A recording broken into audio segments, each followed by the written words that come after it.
Ya, kemarin sudah yang ini ya, nanti UAS ya habis ini ya. Bulan Desember ya UASnya ya.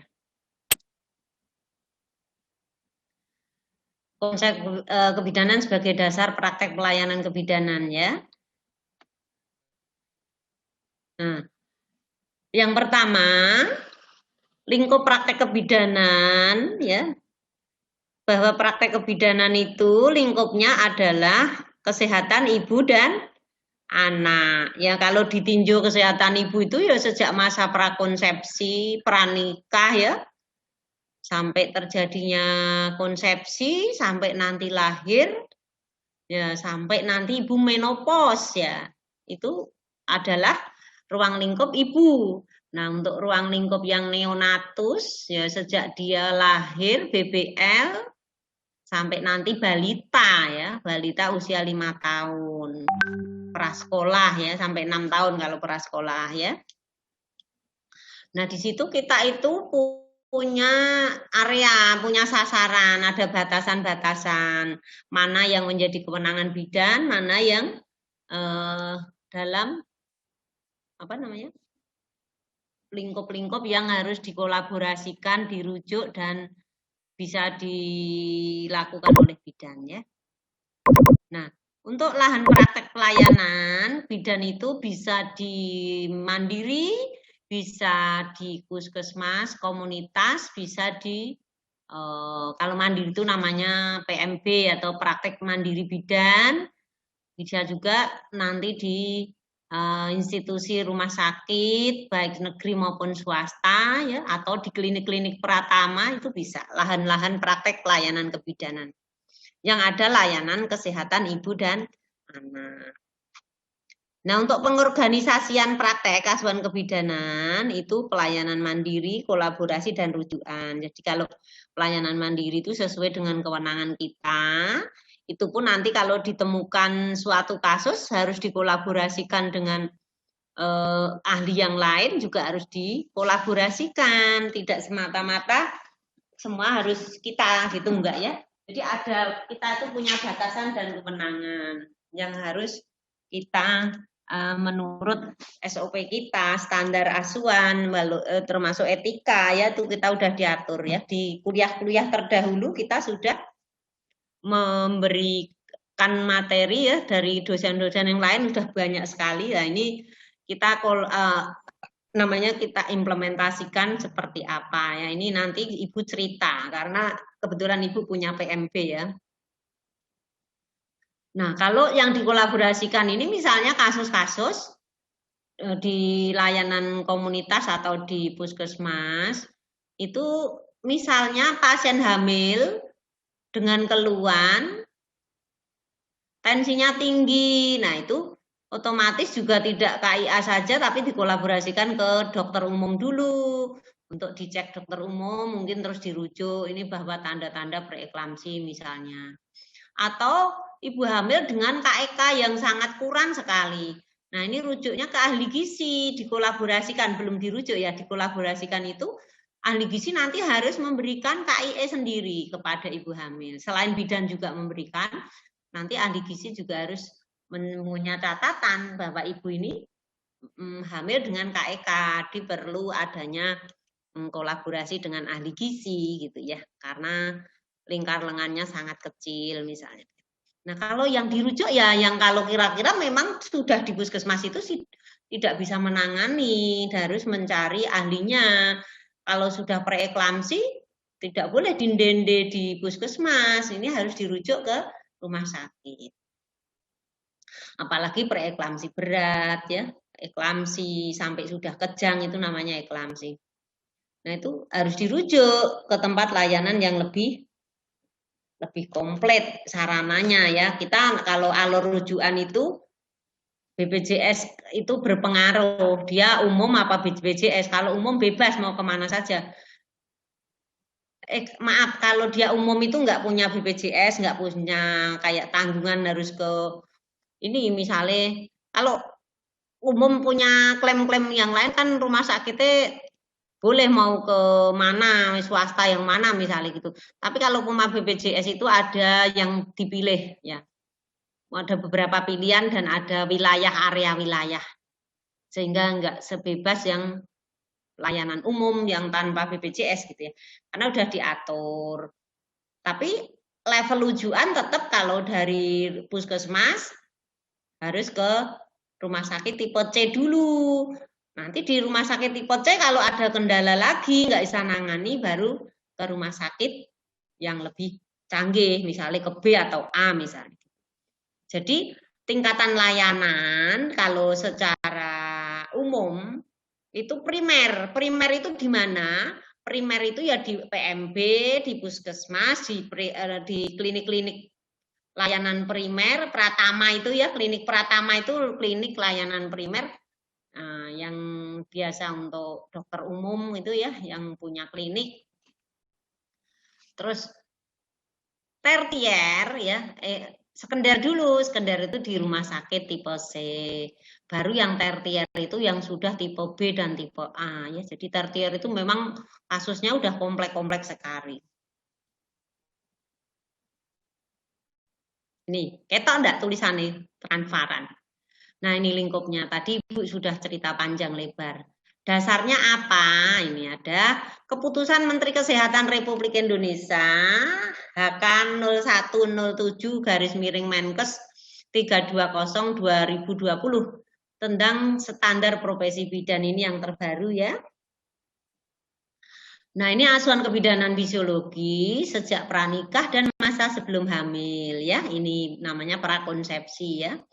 Kehamilan fisiologis holistik, persalinan fisiologi holistik, bayi baru lahir fisiologi holistik, nifas fisiologi holistik, neonatus bayi dan balita fisiologi holistik itu secara menyeluruh maksudnya. Keluarga berencana fisiologi holistik, kesehatan reproduksi sekarang ditambahi fisiologi holistik itu normal dan komprehensif atau menyeluruh ya. Asuhan kebidanan komunitas. Nah, ini merupakan apa ini asuhan area kita ya, area lingkup sasarannya ibu dan anak yang jelas. Asuhan kebidanan keluarga berisi kasus-kasus patologi dan komplikasi maternal, neonatal serta rujukan. Nah, ini yang berarti yang tidak holistik, yang tidak fisiologis ya, maaf. Yang tidak fisiologis berarti masuk patologis. Ini adalah area yang harus dirujuk, bukan kewenangan bidan gitu. Baru ketiga ini penanganan awal kegawat darurat maternal neonatal. Jadi kita setiap mau merujuk pasien itu harus melakukan stabilisasi. Jadi penanganan awal itu stabilisasi namanya. Ini untuk maternal maupun neonatal, untuk ibu maupun anaknya atau bayinya ya. Terus keterampilan dasar praktek kebidanan. Jadi kita juga menerapkan keterampilan dasar. Misalnya adalah memasang infus, masang kateter, memberikan suntikan apa itu MGSO4. Nah, itu sebuah keterampilan yang harus dimiliki oleh bidan. Menyuntik IV, menyuntik IM, nah itu semua harus bisa. Pasang infus, masukkan obat MGSO4 intravenus, bolus ya, atau yang IM misalnya begitu. Terus juga praktek bantuan hidup dasar atau BHD. Nah, ini praktek bantuan hidup dasar itu harus bisa melakukan resusitasi ya. Memberikan apa? Kompresi itu dada, terus juga bisa memberikan oksigen ya, bisa memberikan napas bantuan dan lain sebagainya. Nah, praktek kebidanan berdasarkan Permenkes 28 yang kemarin kamu presentasikan ya. Ini kemarin kamu presentasi toh tentang izin dan penyelenggaraan praktek bidan ini ya. Pelayanan kesehatan ibu ini meliputi konseling pada masa sebelum hamil, antenatal pada kehamilan normal, persalinan normal, ibu nifas normal, ibu menyusui, konseling pada masa antara 2 kehamilan. Jadi ini yang kira-kira merupakan apa ini pelayanan kesehatan ibu ya, masa sebelum hamil, masa hamil ya, persalinan ibu nifas. Nah ini di sini ada masa antara itu KB, jangan lupa ya, menyusui itu nifas juga. sampai 2 tahun ya. Konseling pada masa antara ini adalah KB-nya.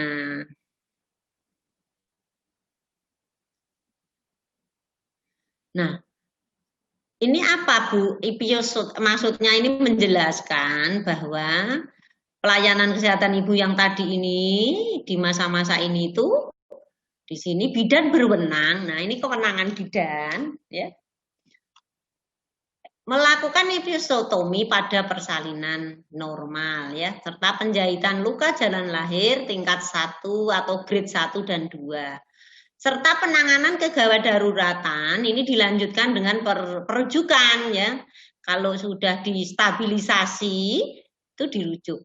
Kalau ada yang patologi. Pemberian tablet tambah darah pada ibu hamil. Ini kewenangan-kewenangan bidan ya. Terus pemberian vitamin A dosis tinggi pada ibu nifas dalam 24 jam pertama ya.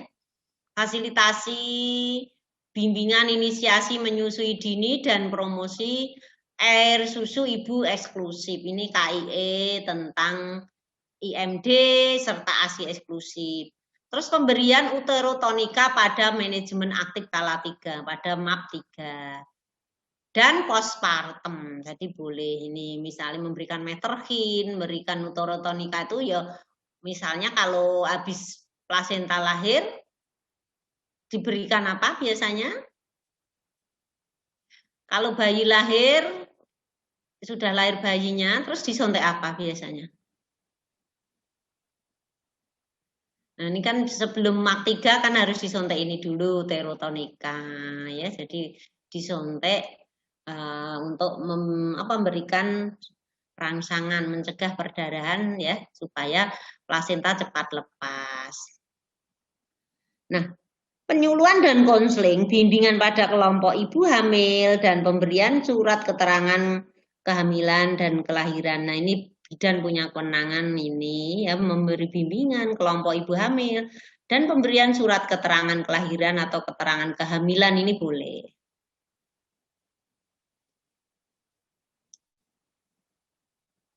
Pemantauan tanda-tanda bahaya, pemberian tanda identitas diri, merujuk kasus yang tidak dapat ditangani dalam kondisi stabil ya, dan tepat waktu ke fasilitas pelayanan yang lebih tinggi. Terus yang kedua, ini penanganan kegawat daruratan, ini dilanjutkan dengan rujukan ya. Jadi tadi wis dipasang infus, wis diberikan obat, wis diberikan oksigen, wis dipasang kateter untuk pasien yang PEB misalnya. Nah, ini dirujuk dengan membawakan jangan lupa adalah bakso kuda ya, bakso itu B-nya apa? Bidannya harus ikut. I-nya itu apa? Bakso kuda apa? Singkatan apa Cahayu? Kalau mau merujuk pasien bakso kuda apa coba? Ingat enggak? Apa saja yang harus dibawa? Halo? Jangan tertidur. Siapa yang tahu? Ayo. Mana? Jangan terlena. Dengar, Bu. Belum pernah dengar. Masa semester telu kok belum pernah dengar di persalinan itu. Ini semester 1, Bu. Ya, aku ngertinya semester telu kalian. Bakso kuda itu kalau mau merujuk pasien itu bidannya harus ikut. Tak kira kamu tuh udah semester 3, Ibu makanya enggak konsep kebidanan ini ya. Aku ingetnya ngajar neonatus ya udah. Saking anaknya akeh. Ya, terus surat apa itu? Bakso. Singkatan dari ini bidan. Oh, obat ya, obat yang sudah diberikan tertulis, tercatat ya. Terus apa surat rujukannya. Sone itu surat, one obat. B-nya itu bidan ya. Terus apa lagi? K. K-nya apa? Keluarga. Persetujuan keluarga juga ada yang ikut ya. D. Dana ya. Terus kuda, doa ya, bisa juga ya. Terus apa? Disingkat, coba bakso kuda. Ya. Ada bidannya, ada suratnya, ada obat yang sudah diberikan dan yang dibawa. Terus ada surat rujukan, ada keluarga yang Mbak ikut, ada kendaraan ya, K-nya kendaraan, jangan lupa. kendaraan, terus ada yang mengantar pakai mobil, pakai ambulan, ya. D-nya ada yang mengartikan doa, ada yang mengartikan dana, tapi yang benar adalah dana. Ya memang harus bawa uang, kalau nggak bawa uang gimana? Pasti nanti ada butuh-butuh apa kan? Enggak tiba-tiba ya. Kadang-kadang bidana harus tombok dulu, carane nalangi, nek punya, nek ndak punya ya keluarga ya. Kita kan nggak selalu bidan tuh punya uang ya, sama-sama ya. Yang jelas kalau keluarga ada yang sakit, memang keluarga itu harus menyediakan uang. Penanganan gawat darurat ini dilanjutkan rujukan pemantauan tumbuh kembang bayi, anak balita, dan anak prasekolah. Jadi kalau tadi menemui kasus eklamsi perdarahan itu harus ditangani, distabilisasi, baru dirujuk. Nah sekarang pemantauan tumbuh kembang bayi serta anak balita sampai usia 6 tahun, ini adalah kita ya ditimbang, diukur tingginya, beratnya, lingkar kepala ya dan lain sebagainya. Antropometri ya. Nah ini di dalam kesehatan anak ini diberikan pada bayi baru lahir, ya, anak balita dan anak prasekolah dengan kewenangan apa? Kalau untuk tumbuh kembang anak, nah ini IMD ya. Pertama pelayanan neonatal esensial dulu. Inisiasi menyusui dini ini IMD pada waktu baru lahir ditaruh di dada ibu itu ya kurang lebih 1 jam ya. Kalau situasional sekali ya ada yang hanya setengah jam, tapi secara teori adalah 1 jam. Pemotongan dan perawatan tali pusat dilakukan, potong tali pusat ya. Pemberian suntikan vitamin K1. Pemberian imunisasi. Ini imunisasi apa ini? Imunisasi kok ditulisnya ora komplit. Pemberian imunisasi yang diberikan biasanya kalau baru lahir adalah HBO, ini kurang H ya.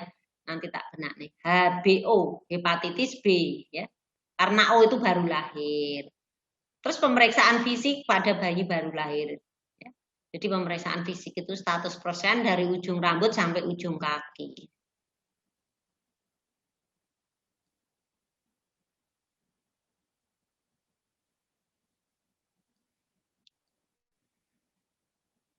Nah, pelayanan kesehatan reproduksi perempuan dan keluarga berencana ini yang kaitannya dengan KB, ya ini ada KIE atau penyuluhan dan konseling kesehatan reproduksi perempuan dan keluarga berencana. Ini tulisannya mana ini ya? Terus yang kedua adalah pelayanan kontrasepsi oral, kondom dan suntikan ya. Nah, di sini kalau pasien sudah disuluh ini kan akhirnya nanti memilih mana alat kontrasepsinya, ya toh ada informed consent ya. Terus nanti baru dilakukan tindakan-tindakan, entah pasang susuk, pasang IUD, suntik ya. Kalau KB pil sih enggak, yang pakai informed consent atau persetujuan itu adalah pasang susuk, IUD, MOW, MOP gitu ya. Nah nanti pada wanita ini proses untuk menjadi aseptor baru dia harus ada proses konseling, terus nanti informed consent, layanan, baru dia sudah jadi aseptor baru di dalam layanan kesehatan ibu yang tadi antara ya. Masa antara itu masa antara setelah melahirkan sampai nanti mau hamil lagi. Jadi dia dalam masa reproduksi di antara habis melahirkan sampai kelahiran yang akan datang lagi. Itu yang namanya masa antara. Sehingga perlu alat kontrasepsi. Kalau tidak pakai alat kontrasepsi nanti belum setahun sudah hamil lagi, namanya sundulan. Masih nyusoni sudah hamil lagi. Ini tulisannya kok hilang ya. Itu maksudnya tadi yang Ibu ceritain itu ya. Nah, ini sasaran ya, sasaran. Ini keputusan Menteri Kesehatan Republik Indonesia. Ini yang terbaru juga tadi yang sudah dipampang di depan ya. Jadi kita itu sasarannya bayi baru lahir sampai ini sudah tadi Ibu ceritain di depan sebelum dibaca PPT-nya. bayi baru lahir 0 sampai 28 hari, bayi balita dan prasekolah, masa remaja, masa sebelum hamil, ini namanya masa sebelum hamil itu prakonsepsi ya. Kalau pranikah itu ya remaja nih, biasanya nek mau nikah nanti ada konseling juga ya. Masa kehamilan, masa persalinan, masa nifas, masa antara dan pelayanan keluarga berencana, serta masa klimakterium atau menopause. Lahan praktek, tadi juga udah Ibu ceritain, sudah dijelasin di depan, intinya sama.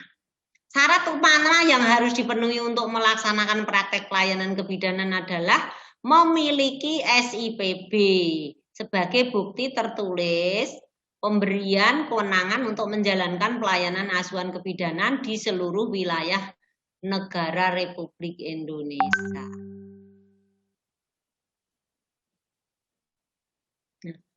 Bidan dalam menjalankan prakteknya itu harus memiliki ruang dalam bangunan praktek mandiri bidan yang terdiri dari ruang tunggu, ruang periksa, ruang bersalin, ruang nifas, kamar mandi, dan ruang lain sesuai kebutuhan. Bangunan mandiri bidan harus bersifat permanen dan tidak bergabung fisik bangunan lainnya. Jadi khusus untuk ruangan layanan tidak boleh dicampur ya. Khusus memang disetting untuk BPM ya, yang kalau dalam satu rumah 2 tingkat, yang bawah untuk layanan, yang atas untuk rumah boleh. Tapi kalau 1 tingkat saja itu tidak boleh. Terus memiliki sistem air bersih, sistem kelistrikan atau pencahayaan yang cukup, ventilasi, sirkulasi udara yang baik, prasarana lain sesuai kebutuhan. Nah, ini obat-obat ya. Obat dan bahan habis pakai yang diperlukan ini ya, pelayanan antenatal, ini misalnya suplemen vitamin, ya vitamin apa, ya asam folat, ya vitamin A, B, C itu sudah jadi suplemen untuk ibu hamil ya, termasuk Fe dan kalek ya. Terus persalinan normal, dalam persalinan normal itu uteretonika ya, oksitosin, ada meterhin misalnya, meterhin ya. Kalau habis lahiran, pos nifas itu biasanya dikasih meterhin. Terus penata laksanaan bayi baru lahir, ya alat antropometri, timbangan punya semua ya. Masa nifas ini juga harus punya alat-alat untuk asuhan nifas, misalnya breast care, kanguru dan lain sebagainya. Kalau persalinan normal tadi ya punya hecting set, partus set. Nah, sampai perlengkapan yang lain yang dipakai untuk perawatan, vulva hygiene dan lain sebagainya. Nah, keluarga berencana ini ya alat-alat yang untuk memasang susuk, ya sepet, obat-obat KB, susuk KB, IUD, alat IUD kit, punya semua ya, Norplan kit. Dan penanganan awal kasus darurat ini obat-obat gawat darurat ibu maupun bayi. Jadi harus punya kontainer khusus yang diangkat sewaktu-waktu seandainya ada gawat darurat ibu atau bayi. Namanya nanti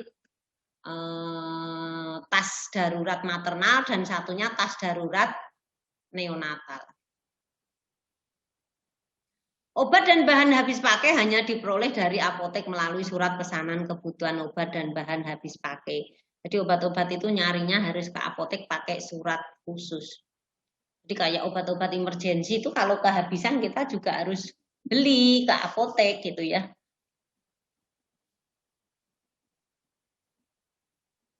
Melaksanakan pengelolaan limbah medis. Lah ini harus kerjasama dengan pihak ketiga.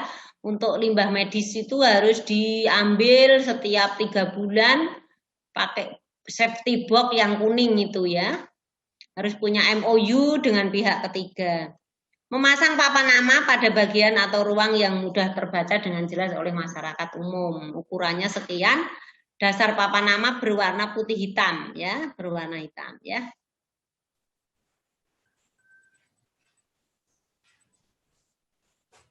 Pengorganisan praktek asuhan kebidanan ya. Nah, ini pelayanan mandiri itu merupakan pelayanan yang menjadi tanggung jawab bidan sepenuhnya sesuai dengan Permenkes yang tadi nomor 28 tahun 2017 tentang izin dan penyelenggaraan praktek bidan. Dalam memberikan layanan ini, bidan yang berkompeten harus tahu kapan harus bertindak sesuai kewenangannya, kapan tidak bertindak, ya, kapan hanya memantau dengan ketat, kapan merujuk dan konsultasi atau kolaborasi. Nah, ini yang dimaksud kolaborasi, yang tadi sudah Ibu ceritakan juga, dilakukan oleh bidan sebagai anggota tim, kegiatannya dilakukan secara bersama-sama, atau sebagai suatu proses pelayanan kesehatan, misalnya merawat ibu hamil dengan komplikasi medik, atau obstetrik, misalnya tadi anemia, ya, atau KEK, atau ibu tadi dengan apa yang satunya TBC, lah itu dirawat secara tim bersama-sama dengan ahlinya, ahli gizi, ya, dengan dokter dan lain sebagainya. Tujuan pelayanan ini berbagi otoritas dalam pemberian pelayanan berkualitas sesuai ruang lingkup masing-masing. Kemampuan untuk berbagi tanggung jawab antara bidan dan dokter itu sangat penting agar bisa saling menghormati, saling mempercayai dan menciptakan komunikasi yang efektif antara antara profesi, ya, tidak hanya antara kedua, ya, beberapa profesi tadi, interkolaborasi namanya, ya. Ini tidak ke dia atau ke profesi, ini nggak usah kedua, antar profesi aja. Nanti ini dihapus, ini mengganggu kalimatnya. Tugas bidan dalam penanaman kolaborasi yaitu melindungi dan memfasilitasi setiap proses yang bersifat normal, ya. Menyediakan informasi yang bersifat tentang pilihan-pilihan yang bersifat aman, membantu ibu dalam pengambilan keputusan, melibatkan keluarga, memberi advokasi, ya. Ini jadi kalau memberi advokasi itu maksudnya adalah dalam memberikan keputusan itu juga harus jejak rembugan, jangan main asal, ya. Menyuluh dan konseling KIE, ya, memberi asuhan kesinambungan.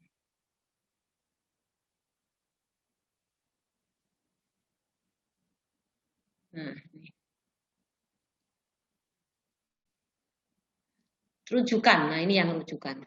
Pengertian memindahkan perawatan ke sistem pelayanan yang lebih tinggi. Jadi rujukan itu adalah memindahkan perawatan ke sistem pelayanan yang lebih tinggi jika dipertimbangkan ada kondisi patologis di luar wewenang. Fungsi bidan salah satunya adalah melakukan screening terhadap adanya komplikasi kehamilan agar dirujuk untuk mendapatkan perawatan khusus di dokter spesialis atau di tempat layanan yang sekunder atau tersier. Sudah selesai materinya. Silahkan kalau mau bertanya, berdiskusi, ya.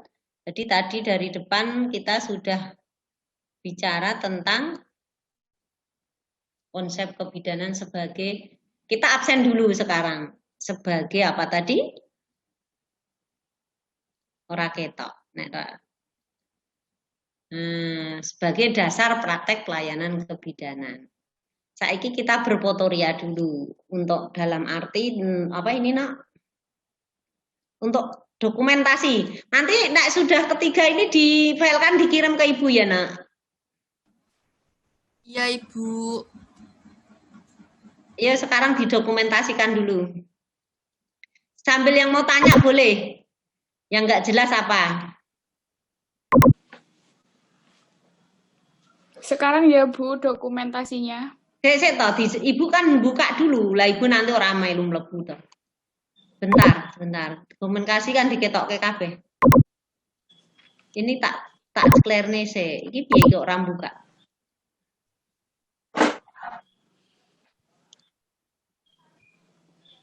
Semua harus nongol, ayo nongol dulu. Ibu buka ini kok susah amat. Stop share dulu, kleng. Nah, ayo, ini pada di mana wajahnya? Siapa yang mau nyeprat Cahayu?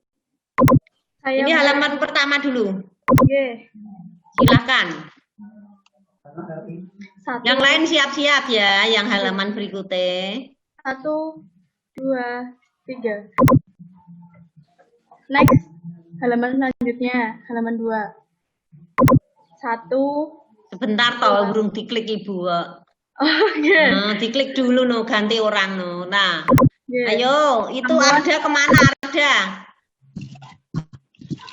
Arda? Ini ada ndak orangnya ini? Registiana ada ndak ini? Arda jangan sembunyi, mau dienggo arsip dokumen kehadiran loh, ayo, nampak ayo. Nggih. Ayo Mbak. Nggih. 1, 2, 3. Ampun. Ampun. Yang ketiga. Halaman terakhir ya. Ayo, yang belum nampak, Nabila, Aulia, Dona, Fitriah kuwi sapa? Fitriah itu gambar wajah yang asli, jangan hitam medeni. Untuk Nabila Ya. sedang izin ke belakang, Ibu. Nabila mana? Dona. Nabila izin ke belakang, Bu. Izin belakang biasanya urung nganggo klambi cek dasteran kuwi. Ini mau didokumentasikan kok ke belakang. Halo? Nah, ayo Fikriah. Fikriah jangan medeni ah fotomu ah. Dona dan Nabila ini belum nongol ini. Andin. Nah. Itu Dona wis nongol, bener kan? Dona ora nganggo kudung putih toh. Ini Dinda ya ora putih ya kudunge ya. Adinda. Adelia. Nabila, halo Nabila.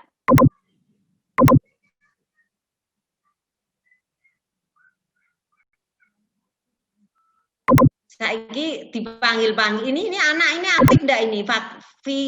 Fikri. Mana Fikri? Sepertinya kendala sinyal, Bu. Itu malah keluar, Bu. Piye kuwi maksudnya? Ndak bisa jawab. Nah, terus nek kuliah ngono kuwi terus piye? Ya udah ayo diambil. Nabila wis dipanggil-panggil ada. Sudah sah. 2, 3. Ya. Ampun, Bu. Sudah, ya. Terima kasih. Silahkan ada yang mau ditanyakan ya materi yang disampaikan Bu Parmi tadi, barangkali ada yang nggak jelas. Kalau tidak ada saya yang tanya sekarang. Saya mau nyoba paham enggak dengan apa yang Ibu sampaikan tadi. Ini tanggal berapa ini? Tanggal berapa coba? Tanggal berapa? 20, Bu.